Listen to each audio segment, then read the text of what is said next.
어린 주 예수 놀 자리 없사 깎기 하신 몸이 고요에 있네. 저 노래 별들 반짝이는데 그 어린 주 예수 골 위에 자네. 아멘. 하나님 말씀 예레미야 애가 3장입니다. 3장 1절에서 끝절까지 말씀 교독합니다. 1절 말씀 제가 먼저 받들어 봉독드립니다. 여호와의 노하신 매로 인하여 고난당한 자는 내로다. 예레미야 애가 3장입니다. 예레미야 애가 3장. 3장은 66절까지 되어 있어요. 66절. 22절 단위로 되어 있는 예레미야 애가 1장에도 22절, 2장에도 22절, 3장은 66절. 그러니까 66절하고 22절하고는 세 3을 곱하면 22에서 3 곱하면 66절 나오잖아요. 그 다음에 4장도 22절, 5장도 22절. 22절이라는 것은 계속해서 말씀하지만 알파벳, 히브리어 알파벳 순서대로 한 절 한 절에 알파벳에 나오는 알렙, 베트, 기멜, 달렛 이런 순서로 쭉쭉쭉 해놨단 말이죠.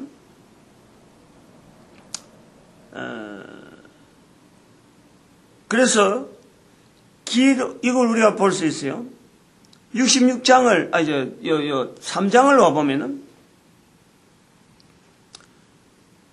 이 알렙, 베트, 기멜, 달렙 66절이 되어 있는데 3절씩 그러니까 1, 2절, 3절, 4, 5, 6 이렇게 3절씩을 잘라서 3절에 새 3절에 나오는 제일 앞에 단어들이 전부 다 똑같아요.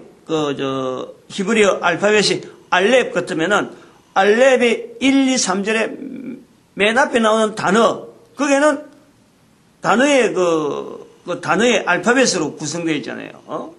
우리가 말하면 기억으로 전부 다 한다는 게 기억으로. 기억. 1절에도 기억부터 나오는 거예요.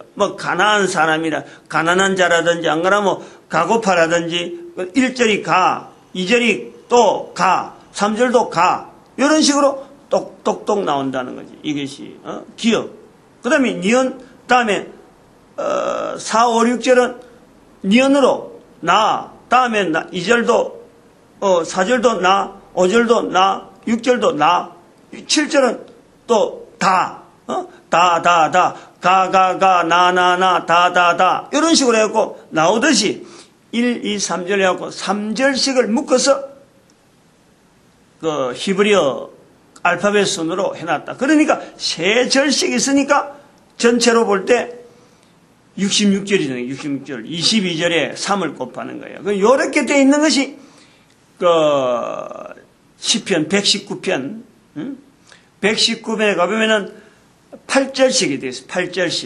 8절씩 똑같이 가 이런 식으로 우리나라 말로 하면 가가가지 알렙 그 다음에 베트 달렛 이렇게 8개씩 되어 있다 이거지. 8개씩. 그러니까 22절 하면은 8에다가 22 곱하면 176절.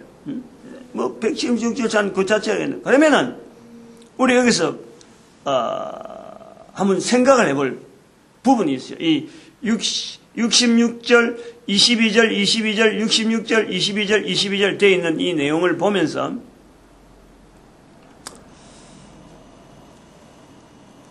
우리가 읽는 사람하고 기록한 사람하고 그 차이에 있는 이 중간 과정을 보는 거예요. 우리는 지금 절이 있고 22절이 있으니까 지금 번역해갖고 만약에 지금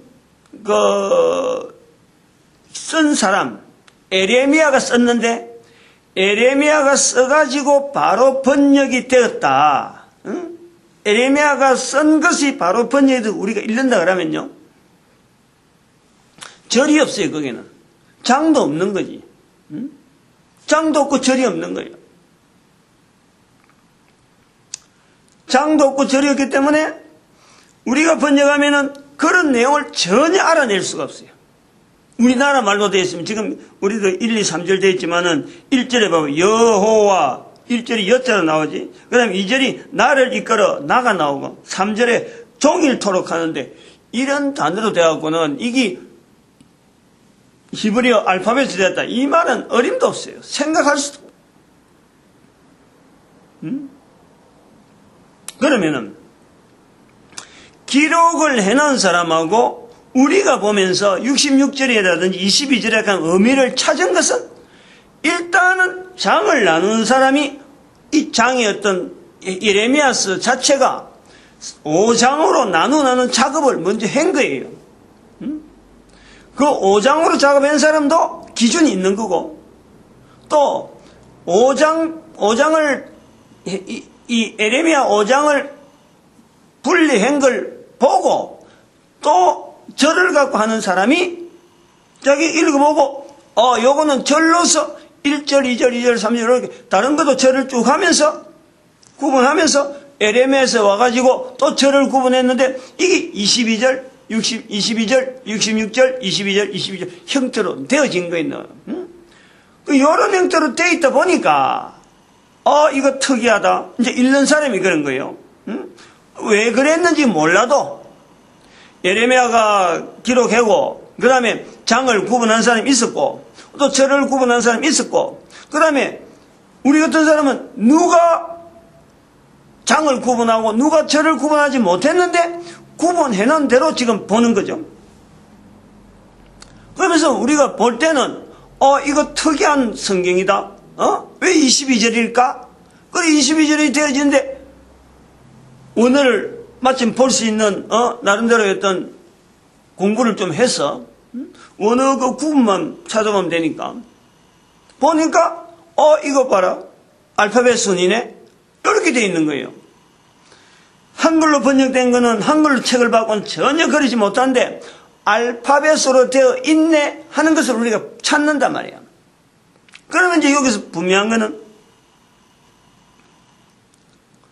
중간 과정을 통해서 여러 사람들이 손을 댔는데 원래 성경에 기록되어지는 내용에 첨가가 돼가지고 장을 구분하고 절을 구분했는데 여기서 우리가 읽는 사람이 누가 했고 왜 했는지 그거는 구분 안 되지만 원래 기록된 내용에서 장절이 들어갔다. 그래서 이렇게 읽는다. 여기서요. 이 중간에 들어있는 이 의미를 우리가 아는 거예요. 그 의미를 우리가 본다는 거예요. 뭐냐면은 장을 구분한다, 절을 구분한다 할 때 장을 구분하는 사람, 절을 구분하는 사람, 그 사람이 가지고 있는 실력, 자기들이 보탠 거는요, 구분하는 것밖에 없었어요. 구분, 예레미야만 구분한가, 전체 성경을 장으로 구분하고 또 전체 장에서 누군가는 또 절을 구분한 거예요. 서로 합력해서 야, 니 장 구분해라, 내가 절 구분할게. 이런 것도 없는 거야. 읽다가 보니까 편리하겠다. 이렇게 해놓으면 편리하겠다라고 하는 자기들의 어떤 순전한 편리 때문에 구분했는데 이게 인쇄물로 되면서 여러 사람들한테 이제는 그 구분이 된 거예요. 그러니까 이 사람도 구분하고 저 사람도 구분했으면은 아마 우리가 장절이가 뒤죽박죽이 됐을 거야. 근데 한 사람이 구분한 것이 다른 사람이 보기에 이거 편리하다. 구분 안 한 것보다는 구분한 게 낫겠다. 받아들이는 거예요. 그래서 절을 구분하니까 절 구분한 것도 받아들인 거예요. 그래서 그것을 이게 세팅이 된 거라. 어떤 거예요? 근데 여기서 또 보여드릴 거는 자, 장을 구분하고 절을 구분할 때에 장이라고 하는 이 들어간 숫자 1장, 2장, 3장, 4장, 5장 예레미야 애가를 보면 5장까지 되어 있는데 예레미야서로 가면 52장 되어 있잖아요. 그럼 52장 하는 것을 표시를 할 때 그 50이라는 숫자 처음에 뭐로 갖고 했겠어요? 뭐로 갖고? 처음부터 이 숫자가 아라비아 숫자, 우리가 보는 게 아라비아 숫자인데 아라비아 숫자였을까? 아닌 거예요. 아라비아 숫자가 아니에요. 1장, 2장으로 구분하는 이 숫자들은 전체가 다 이건 라틴어로 됐어요. 라틴어로. 히브리어도 안 돼 있어요. 그러니까 라틴어로 됐다는 것은 이게 어느 시대에 나가면 적어도 1445년, 1445년에 구텐베르크에서 이 인쇄술이 발달해서, 인쇄술이 발달하고 난 뒤에 이게 장으로 구분한 게 되든지, 저는 그래 보는데, 장으로. 한 사람이 인쇄술에서 나오는 게 한번 쫙, 인쇄술로 인쇄물이 쫙 나오니까 그때부터 됐지. 아마 이게 필사 과정에 있는, 됐으면요, 이게 여러 사람이 손댔을 거예요. 여러 사람이. 나도 표시하니까 좋다, 너도 좋다, 이러고 막, 이 사람 하는데, 필사 과정에서 이게 있을 수가 없거든. 그러면은, 구텐베르크 시대 이후로 이게 됐는데, 그러면 이 구텐베르크 이후로 된 1445년 이후로, 아라비아 숫자, 아라비아 숫자, 라틴, 로마 문자, 소면 로마 숫자, 아라비아 숫자, 그러면 한자가 있는 거예요, 한자가. 이 우리 인류 전체에서 크게 숫자를 쓸 수 있는 거는 이 세 가지 종류가 있는 거예요. 이 나타나는 표시 처음에 타는 것은 라틴어래요, 라틴어. 로마 숫자로 했단 말이에요, 로마 숫자. 헬라어 숫자 개념이 헬라어는 약하고, 이게 로마 제국에서 통치되어지는 그 환경에 지금 있었기 때문에 1453년에 로마 제국이 멸망합니다. 그러니까 여기 이 내용은 뭐 그 로마 제국에 멸망하고 관계 있는지는 정확하게 모르지만은 어쨌든 이 로마 제국의 영향이 굉장히 많기 때문에 구텐베르크 다음에 이 숫자 들어간 거는 나왔을 거고, 장은 분명히 그때 나왔고, 장이 나오고 난 뒤에 이제는 또 절이 나오는데, 이 장이 나오고 절이 나오는 이 과정에 숫자를 쓰는 내용을 보면요, 여기에 라틴 숫자가 들어가는, 로마 숫자가 들어간다는 거고, 그 다음에 또 한편으로는 또 절을 구분할 때에 이 세수한 이 절을 구분하는 데는 아마 라틴 로마 숫자는요 굉장히 부적합한 거예요. 로마 숫자는. 그러니까 장만 구분하고 절은 이게 로마 숫자로 구분하기 힘드니까 나타내기가 어렵단 말이에요. 조그마한 그 사이에, 절절 사이에, 문장 사이에 절로 구분하기는 이게 로마 숫자는 한계가 있어요. 못해요. 그래서 여기 나타난 것이 통용되어지는 아라비아 숫자, 통용되어지는 아라비아 숫자로 기록할 수 있지 않았겠느냐, 이거예요. 이건요, 우리가 지금 보기에, 우리가 다 지금 쓰는 것이 아라비아 숫자인데, 아라비아 숫자가 성경에 장 구분하고 절 구분할 때 이게 관계 있을까? 여기 생각하는 것은요, 대단히 중요한 내용이 있어요. 대단히 중요한 거예요. 아라비아 숫자는 지금은 뭐 그냥 여러 사람이 쓰니까 평범하게 쓰지만은 로마 제국 당시에는 이게 하나의 적대적인 어떤 문화 표시거든. 로마 제국 자체는 그랬어요. 로마 숫자를 고수할 수밖에 없는, 지금은 통용이 안 되는데, 로마의 숫자가 있는데 구역 기억고 아라비아 숫자를 써야 되느냐? 불편한 건 로마 숫자가 굉장히 불편하죠. 그런데도 불구하고 아라비아 숫자를 안 쓰려고 하는 것은 이게 적대적인 관계에 있다니까. 적대적으로 해서 안 되는데, 지금 볼 때, 우리가 볼 때는 적대적으로 해서 안 되는데, 여러 가지 전쟁도 있었고, 590년에 교황이 어떤 통치에 들어가면서 또 그 500년 지나니까 1096년에 전쟁까지 일으키고, 그래갖고 1500년 되면은 이게 이제 종교개혁으로 일어나면, 교황과의 이게 세력이 지금 쫙 돼 있단 말이에요.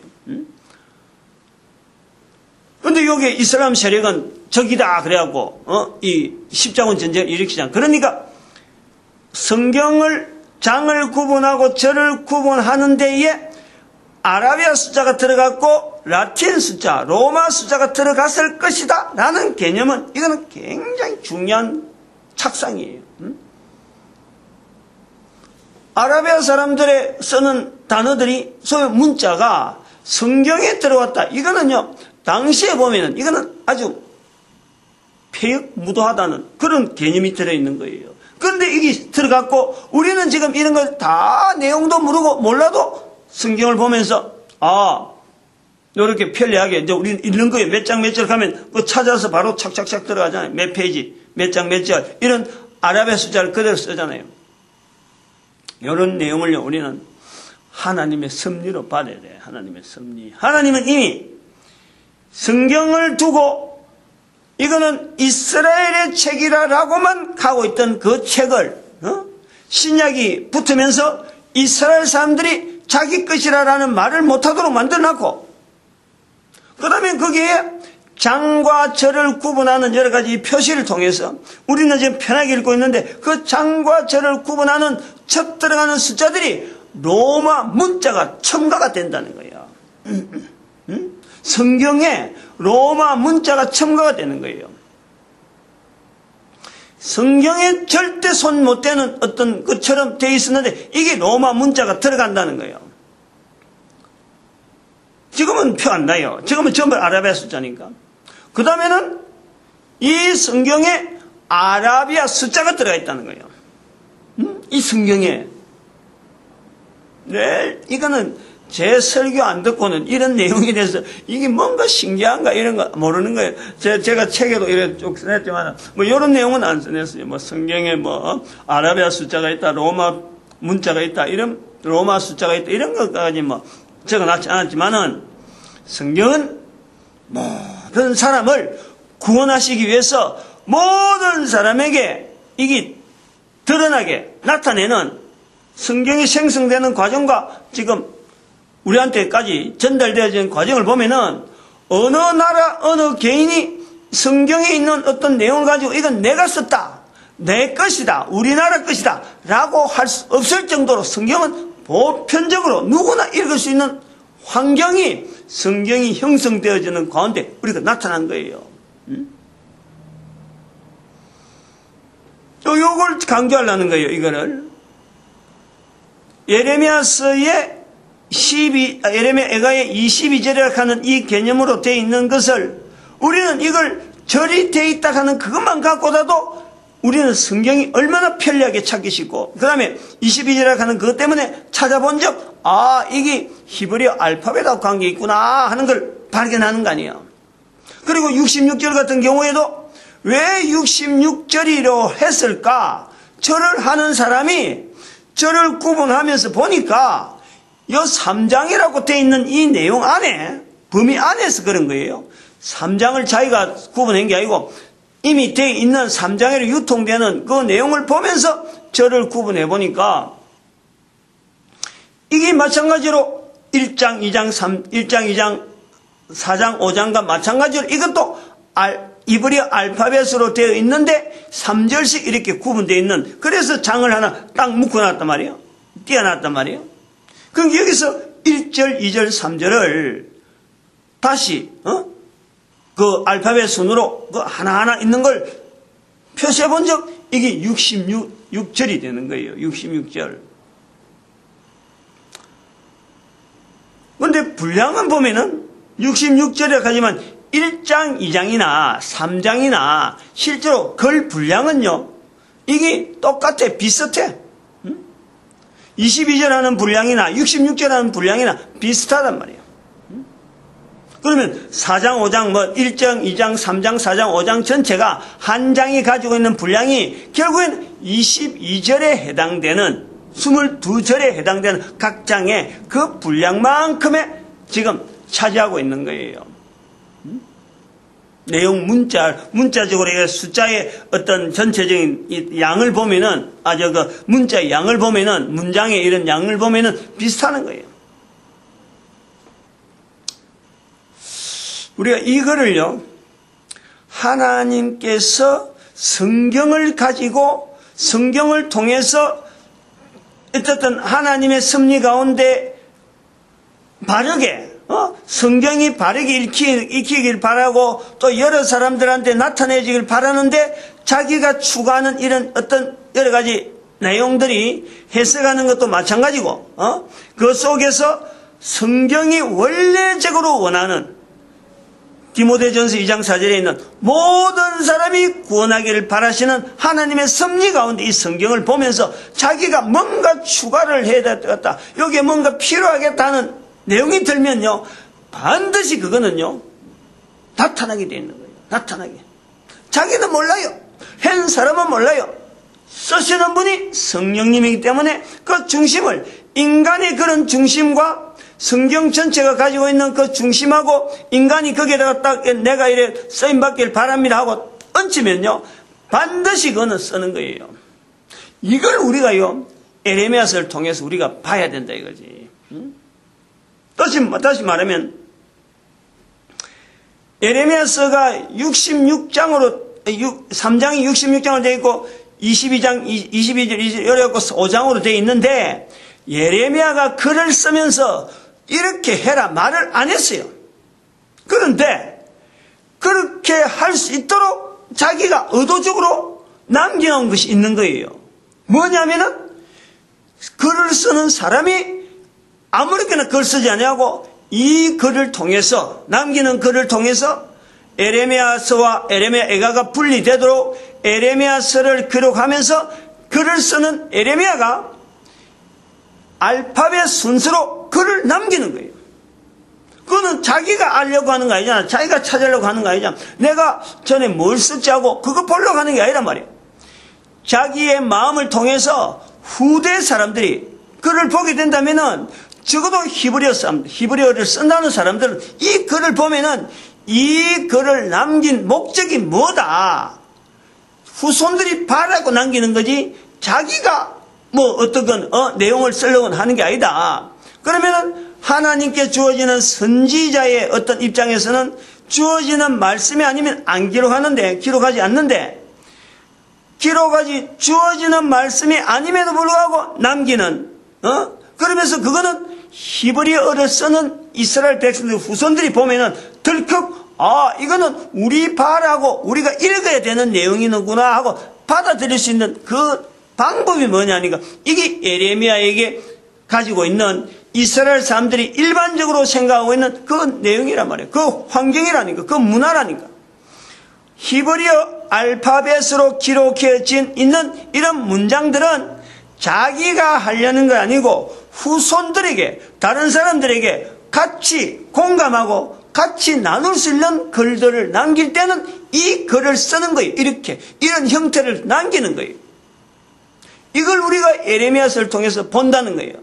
이걸 보니까 에레미야 사람들이, 이스라엘 사람들이 지금도 에레미야 애가를 적어도 1년에 한 번은 공식적으로 국가 전체가 에레미야 애가를 항상 낭독하고 있어요. 그리고 시편 119편도 마찬가지고. 그런데 그러한 중심으로 남겨있다 보니까 시편 119편은요 성경의 제일 중앙 자리에 있어요. 묘한 거예요. 시편 119편이 제일 길지만은 성경 전체에서 보면은 가장 중앙에, 강약 중에 117편이 가장 짧고 3절로만 되어 있고, 119편은 176절에 되어 있는 어마어마한 분량으로 되어 있는 이 성경이 성경 전체 안에요. 중앙에 딱 있어요. 즉 다시 말하면 교육이라는 거예요. 가르친다는 거예요. 그거는 이제 내일 나타낼 이야기지만은 앞으로 조금 더 해야 돼요. 그래서 에레미야서를 통해서 우리가 봐야 될 것은 뭐냐니까,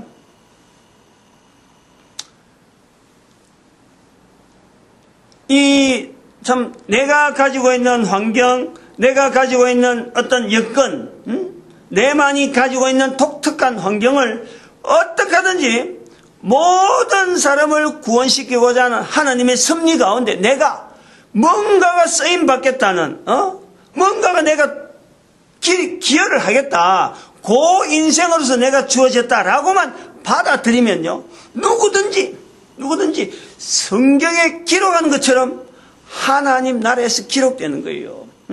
내가 저를 아버지 앞에서 시인하리라. 요한계시록에는 생명책에 기록하리라. 여기요 관계된다니까. 이게 다른 거 하나 있는데 그거 하기 전에 이 부분 아주 중요하게 해야 되는 거예요.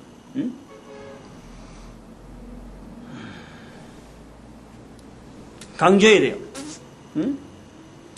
우리가 이 계시록 마지막 절에 있는 성경에 있는 것 중에서 뭐 더하거나 빼거나 하면 안 된다, 뭐 이런 벌이 더하거나 이런 내용들은요, 이건 다른 측면이에요. 다른 측면이에요.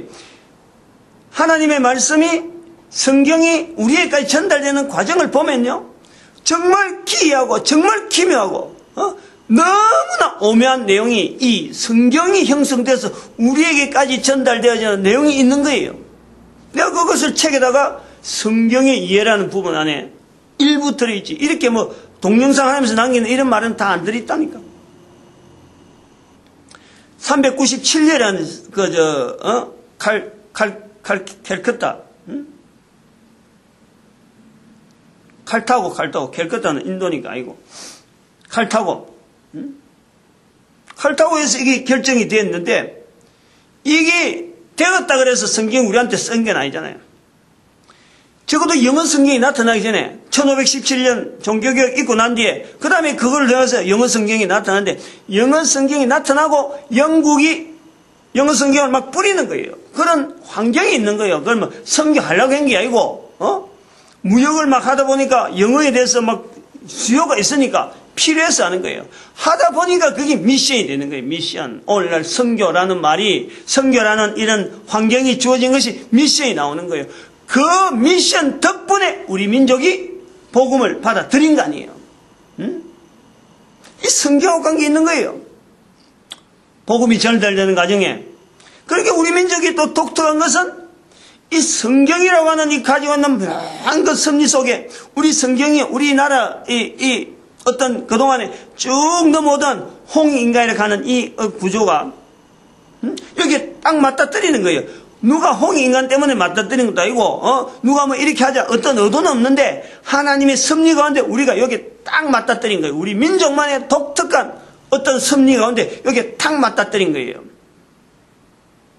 1884년 그 즈음에 복음이 들어오고 뭐 그 전에도 1600년대 되면은 1600년 1600년 1800년 1600년 1800년 그거 조금 앞에 가면은 중국에서 요거 이야기하면 엉뚱한 데 갔는데 어떤 건 말 나왔으니까 그 태평천국에 난이 있는 거예요. 그걸 해서 밑으로 올라오는 거죠. 밑에서. 그래서 1894년에 동학난, 1894년에 동학난, 1884년에 그보다 10년 전에 선교사 의사 알렌이 복음을 들고 온 연대간 10년 차이가 나는 거예요. 이 물결이 같이 있는 거예요. 같은 기독교인데 중국으로 통해서 들어오는 거, 그 다음에 미국으로 들어오는 거, 이게 흐름이 있는 거예요. 우리 민족으로 하여금 1894년 갑오경쟁이 일어나면서 그 다음에 1910년에 한일합방 그리고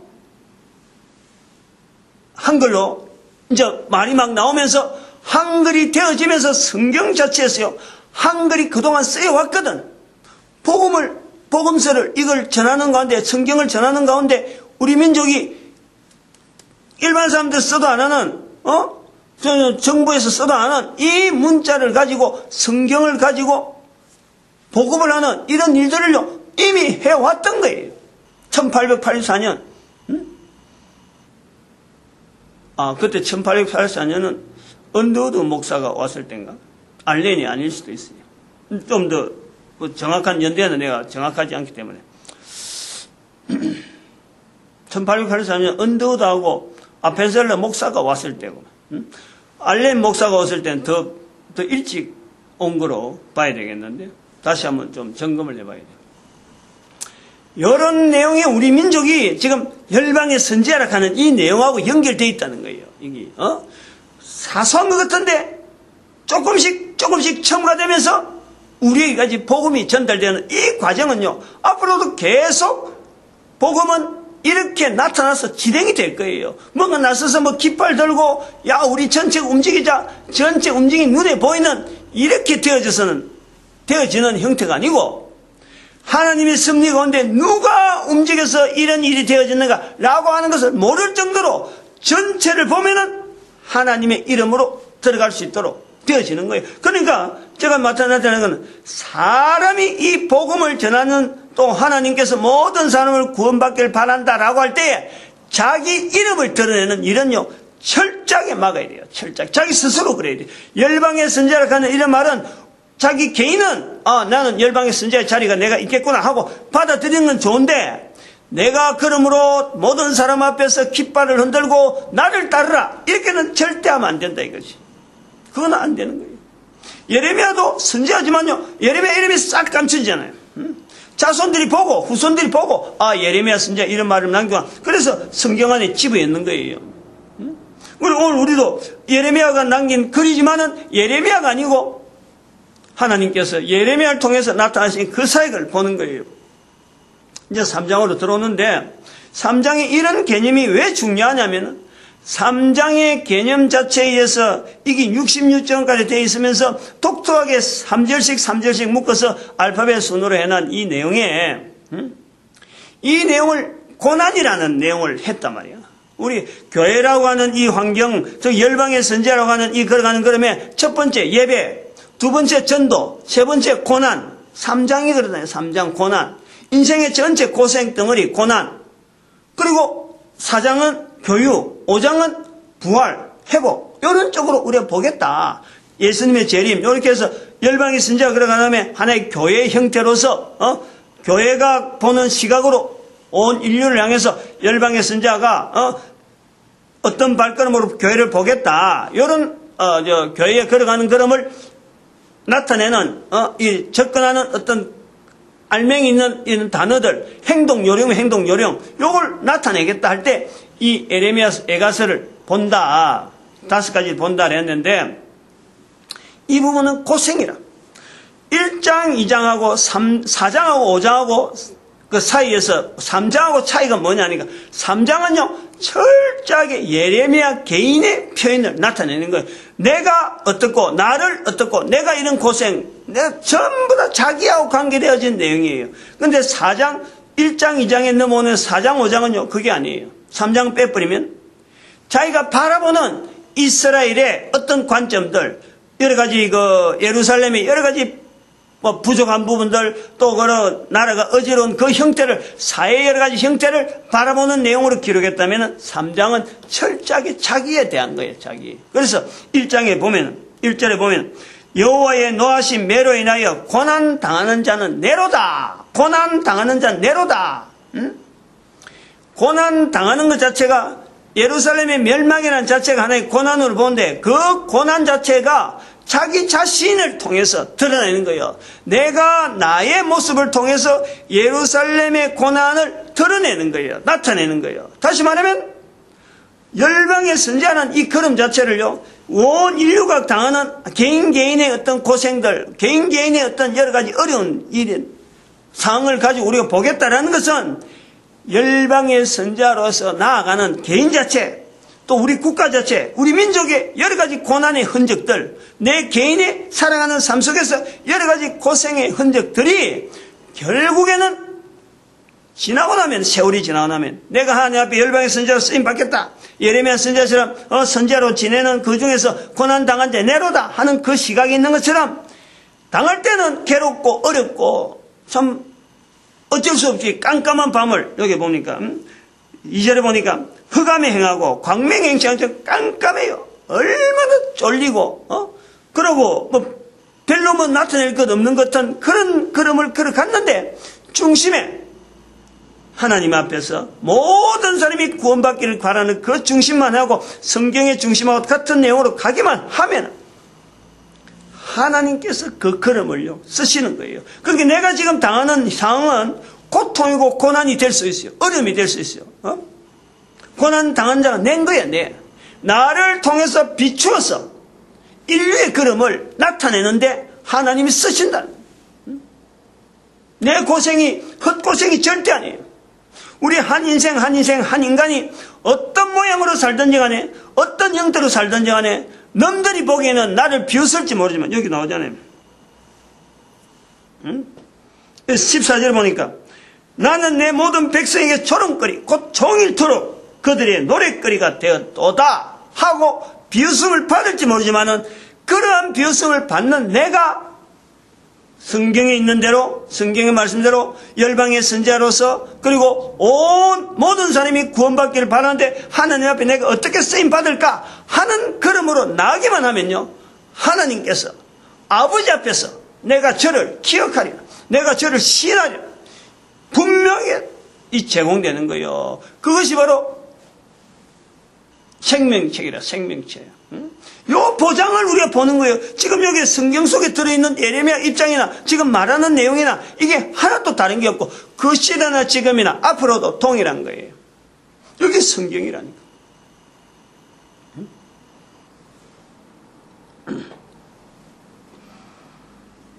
사실 이 예레미야 3장을 1장, 2장을 읽고 3장을 들으면요, 속에서 울컥하는 게 나와요. 나중에 그 예레미야서 마지막에 66절에 보면은 진노로 저희를 군축하사 여호와의 천하에서 메라시리를 하는 이 예레미야가 반대적으로 자기를 이렇게 핍박하고 모해하는 사람들을 멸해라 하는 이런 표현이 나오는데 이걸 자세히 보면요, 여기 보니까 60절에 저희가 내게 보수하며 나를 모해함을 주께서 다 감찰하셨나이다. 이 모해라는 거는 그러니까 뭐 모반하고 반대하고 막 반역하고 하는 이런 거 찌르는 거고 괴롭게 하는 거고 오해가 쌓여가지고 그냥 막 하는 건데 이 내용을 보면요, 지금 이스라엘 백성들 1945년에 이스라엘의 회복이라는 것이 있었잖아요. 근데 2000년 동안, 그러니까 그것을 우리가 알은 지가 2012년에 알았는데 예수님으로 말미암아 예수님을 십자가에 못 박고 죽은 줄하고 그 벌을 우리가 받겠다라고 하는 그 이스라엘 백성들의 그 현장이 결국은 2000년이라는 세월을 그것이 나타났다라고 보는 우리가 볼 때는 바로 예레미야의 이 마음을 읽을 수 있다는 거예요. 하나님은 저들아이금 하나님은 절대 여기 보니까 33절에 보니까 주께서 인생으로 고생하며 근심하게 하심이 본심이 아닌 거예요.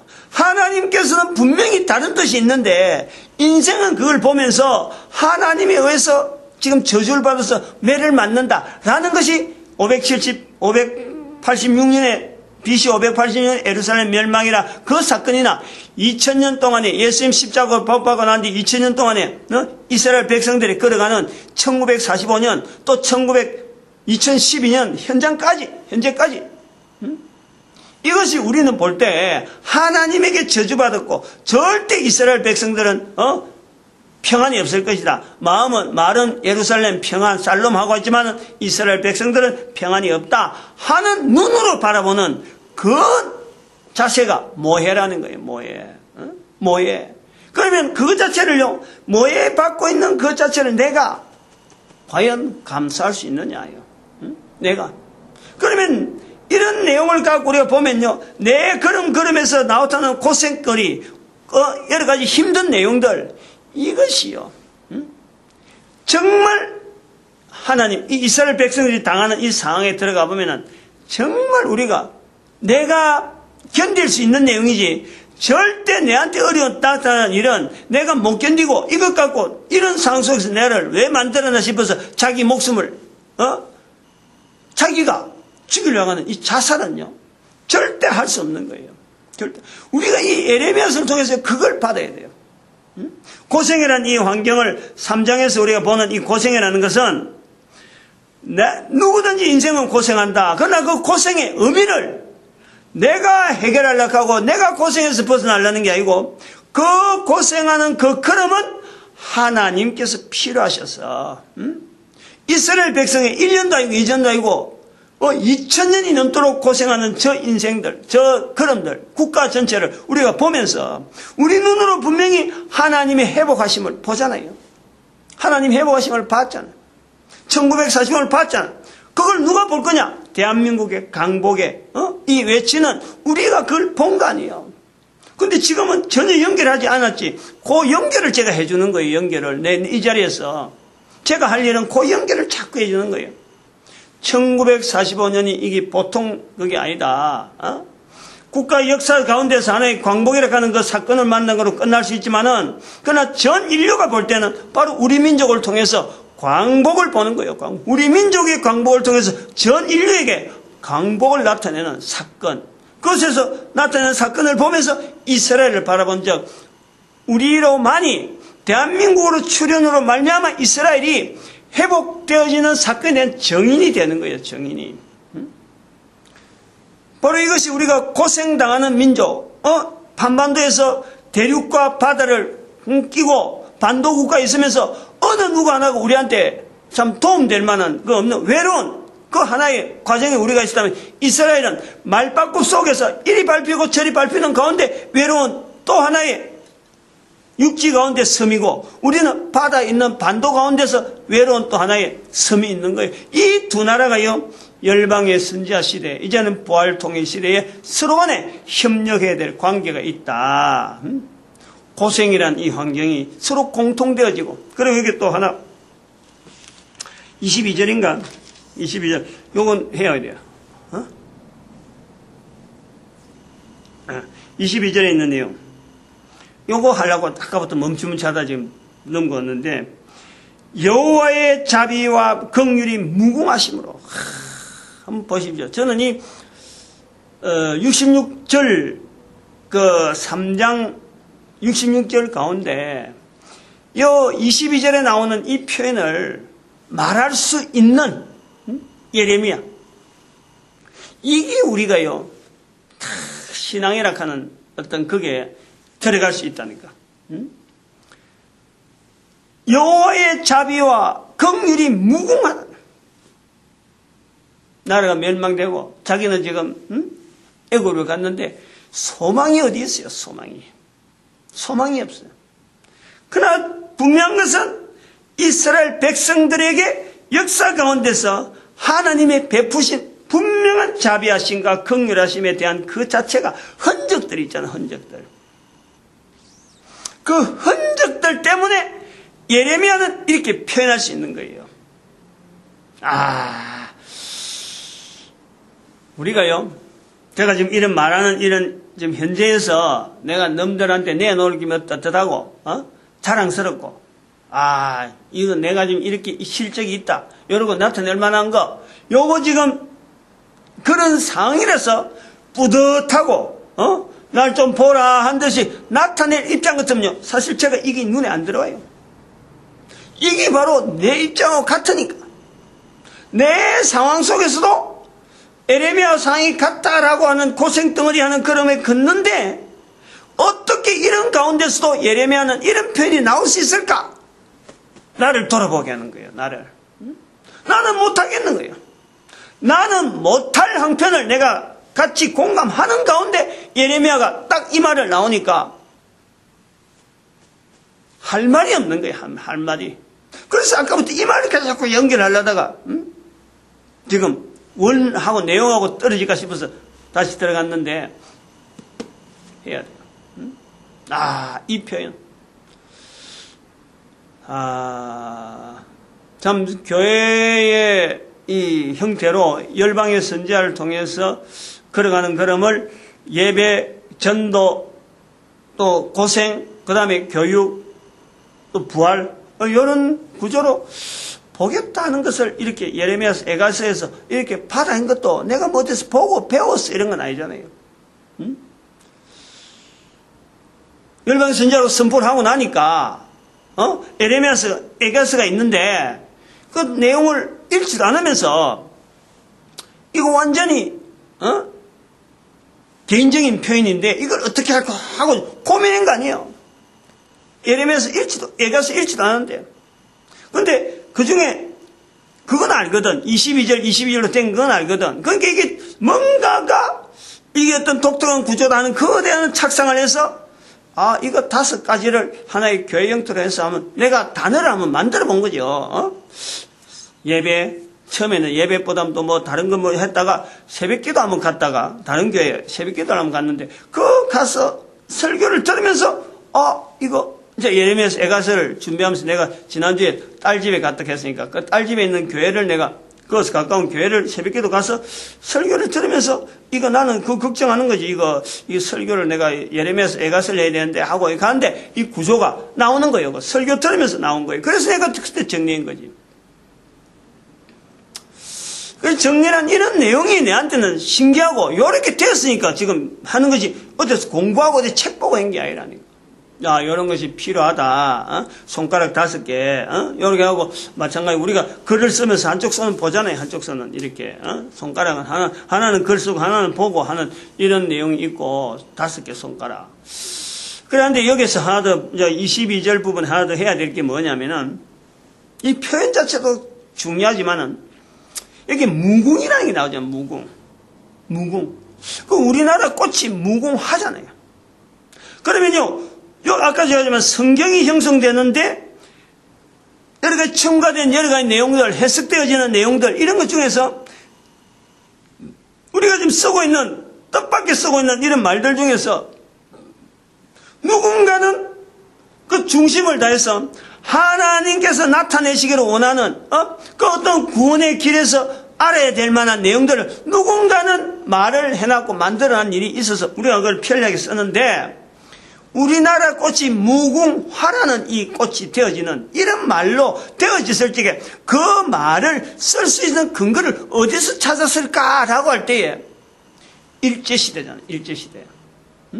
무궁화라는 이런 꽃이 우리가 조선시대 때 무궁화라는 것을 했어요. 안 그러면 어디 없잖아. 일제시대잖아. 근데 그 무궁화라는 말 자체가 이게 꽃 이름이 The Rose of 샤론입니다. 학명이, 정식 학명이 그런 거예요. The Rose of Sharon인데, 우리가 그런 학명을 알아서 그렇게 부르는 건 아니에요. 그 The Rose of Sharon은 이 성경에 나오는 거예요. 여기 나중에 아가스, 아가스에 나오는 거예요. 지금 시편 이미 지났으니까, 시편, 잠언, 전도서, 아가스에 나오는데, The Rose of Sharon이 그거 나오는 거예요. 무궁화가 그거 나오는 거예요. 그 성경하고 연결되어 있는 건데 우리가 그걸 모르는 사람인데 몰랐던 사람인데 무궁화라 한글로 무궁 스타르스로 들로좀 싸는 건 아무도 모르는데 우리 한반도 사람 알아들 수 있는 무궁화라는 화는 꽃이니까 무궁이란 말을 거기다 집어넣는 이 의미를 누가 이렇게 했을까? 그걸 뭐 장미라 해도 누가 하겠어요? 이거 나중에 동양의 장미야 라고 해도 누가 말하겠어요? 아무 말 안 하는데 이름 자체를 무궁화라고 붙인 이 부분.